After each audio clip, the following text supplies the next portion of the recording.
त्या पेशंट बरोबर महापालिका आणि एबी फाउंडेशन हा सतत उभा राहील आणि त्या माझ्या धुळेकर नागरिकाचा पूर्ण उपचार केल्याशिवाय आम्ही त्याला परत घरी पाठवणार नाही।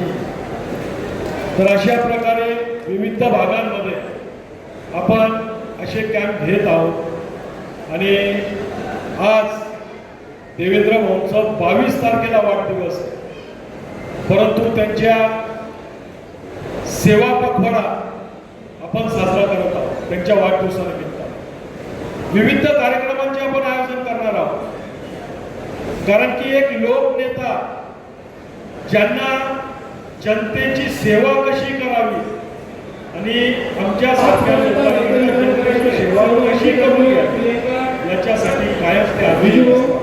कुठंच त्यांनी बॅनर लावायचे नाही, बॅनर लावायचे नाही। जे तुम्ही बॅनरला जाहिरातींना खर्च करणार आहात ते जनसेवेसाठी खर्च करा आणि गोरगरीब जनतेसाठी तो खर्च करा।